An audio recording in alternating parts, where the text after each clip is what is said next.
दोस्तों, आप सभी का लॉ स्टूडेंट एलएलबी में स्वागत है। हम आपको आज बताएंगे फैमिली लॉ सेकंड, जिसमें हिंदू विधि रहता है।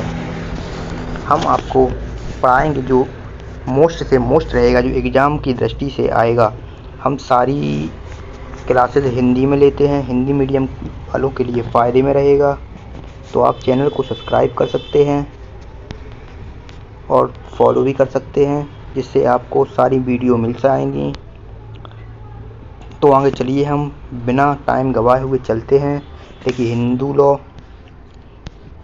हिंदू विधि हिंदी में हम सारी बताएंगे, जो बीए एलएलबी क्लासों के लिए बहुत महत्वपूर्ण क्लासें रहेंगी, जो हमारे चैनल लॉ स्टूडेंट एलएलबी पर रहेंगी, जिसकी हम शुरुआत करते हैं आज से। तो देखिए, हिंदू विधि के स्रोतों से हम अपनी वीडियो की शुरुआत करते हैं, जिसमें हम आपको आसान भाषा में समझाने का प्रयास करेंगे। तो हिंदू विधि के स्रोतों को प्राचीन और आधुनिक स्रोतों में बांटा जा सकता है। तो हिंदू विधि को दो स्रोतों में बांटा गया है, एक आधुनिक विधि, एक प्राचीन विधि। तो इसमें दो प्रकार से बांटा गया है। इसमें हम आपको बताएंगे कि स्तुति या वेद पहले आता है। स्तुति या वेद, तो स्तुति या वेद में इसका अर्थ होता है सुना जाना, यानी जो कुछ सुना गया था वो इसमें लिखा है। और स्मृति, सुना जाना, वेदों का अर्थ है सुना जाना। यह वेदों और उपनिषदों को समर्पित है। इसमें वेदों को उपनिषदों और सम्मिलित करता है।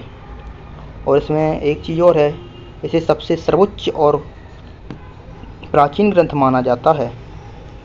जो श्रुति या वेद हैं, इनमें 4 वेद होते हैं: ऋग्वेद, यजुर्वेद, सामवेद।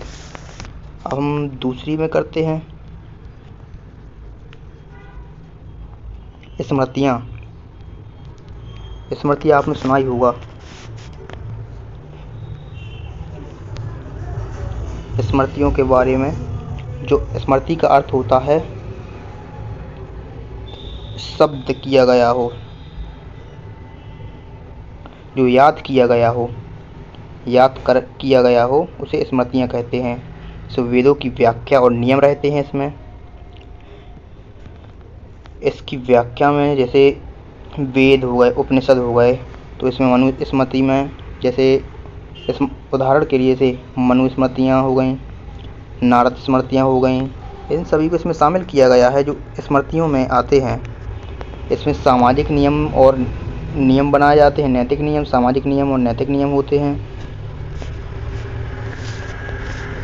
और भाष्य टीकाएँ, भाष्य यानी जो आम भाषाएं बोलचाल में रहते हैं, उन्हें भाषाएं या बोलचाल आचरण या परंपराओं पर आधारित रहते हैं, उन्हें भाष्य कहते हैं। ये विधान हो गया।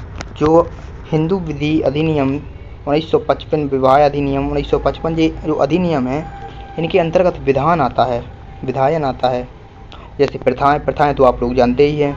जो हमारी प्राचीनतम प्रथाएं चली आती हैं, उनको प्राचीन रूप से जो फॉलो करते हैं लोग, एक ही चीज़ को आधुनिक स्थिति तक फॉलो करते जाते हैं। जैसे पहले सती प्रथा भी थी, तो वो भी प्रथाएं थीं जो लोग निरंतर फॉलो करते रहे, लेकिन वो एक क्रूरतियाँ थीं, तो उन्हें बाद में बंद कर दिया गया है। ऐसी प्रथाएं रहती हैं, जो प्रथाओं को न्यायालय भी मान्यता देता है। यदि सही प्रथाएं हैं तो मान्यता दे देता है, यदि कोई अपवाद या क्रूरतियाँ हैं तो उन्हें निषेध कर देता है न्यायालय भी। इसमें सर्वोच्च न्यायालय, उच्च न्यायालय ने भी इसमें सक्षमता दी है। न्यायिक निर्णय जो सर्वोच्च न्यायालय, उच्च न्यायालयों से जो प्रथाओं को फॉलो करवाया जाता है, जिसमें हिंदू विधि को मान्यता प्राप्त है, उसमें न्यायिक निर्णय भी कई आए हैं, कई विद्वानों ने अपनी अपनी राय भी रखी हैं। उसमें न्याय, साम्य व सद्विवेक, इसमें बड़े बड़े विद्वान, साधु संत अपनी राय तौर पर तर्क और वितर्क के साथ बताते हैं। अब देखिए, आगे हम बताते हैं हिंदू विधि के प्रमुख स्रोत निम्न हैं। जैसे स्तुति या वेद, वेद हिंदू धर्म के प्राचीन और पवित्र ग्रंथों में से माना जाता है। इन्हें ईश्वरीय मूल्य माना जाता है। वेद 4 प्रकार के होते हैं। आपने ये भी सुना हो, वेद 4 प्रकार के होते हैं। जैसे अपना प्रथम होता है ऋग्वेद। यह सबसे प्राचीनतम वेद है। देवताओं की स्तुतियाँ हैं इसमें, जो देवताओं को प्रसन्न करने के लिए स्तुतियाँ होती हैं, ये ऋग्वेद में आते हैं। अपना सेकंड हो गया यजुर्वेद। इसमें यज्ञ, अनुष्ठान व बलिदान आदि मंत्र हैं। यहाँ पे बलिदान क्या है, आदि अधूरी शब्दावली बना दी गई है। बलिदान को दान अलग कर दिया और बलि अलग कर दी। तो कई लोग सोचते हैं कि हिंदू विधि में भी बलि यानी बकरे मुर्गे की बलि दी जाती हैं। ये एक क्रूरतियाँ हैं, इन्हें बंद करना बहुत आवश्यक है, क्योंकि हिंदू धर्म में कभी भी बलि का प्रावधान नहीं है। लेकिन कई लोगों ने शब्दावली के कारण अर्थ का अनर्थ समझ लिया है, और अनर्थ के तौर पे बलि कई मंदिरों में अभी भी चढ़ाई जाती है। वैसे ही बंद होना चाहिए, लेकिन क्या है, बलिदान अलग अलग कर दिया है। बलिदान का अर्थ था जो मैं अपने गंदे विचार या कुछ भी अपन को मंदिर में दान कर दें कि अपन के अंदर से वो क्रूरतियाँ हट जाएं। जैसे कुछ लोग अपने बाल का बलिदान करते हैं, कोई अपनी उंगली काट देते हैं, या कोई अपना कुछ ना कुछ दान कर देता है, वही बलिदान कहलाता है। उन सब के इसमें मंत्र दिए गए हैं। तीसरा हो गया सामवेद। सामवेद इसमें उपासना के समय गाए जाने वाले मंत्र हैं। जब ईश्वर की उपासना करते हैं तो इसमें जो भी मंत्र आते हैं, जो सब गाए जाते हैं, वे सामवेद के अंतर्गत आते हैं। और अगला अपना आ गया है अर्थवेद। अर्थवेद में विज्ञान की बातें की गई हैं। अर्थवेद में विज्ञान वेद, इसमें विज्ञान के विषयों के मंत्र हैं, जैसे कि भूगर्भ, अर्थशास्त्र और ब्रह्मांड, ग्रह नक्षत्र, इनकी स्थितियाँ वगैरह जो भी लिखी जाती हैं वो साइंटिस्ट मतलब विज्ञान के तौर पर सभी लिखी जाती हैं।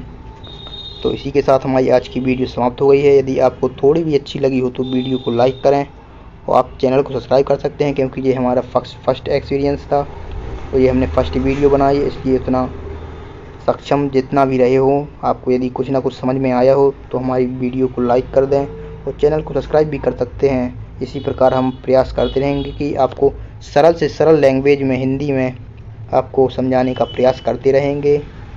सभी को जय श्री राम।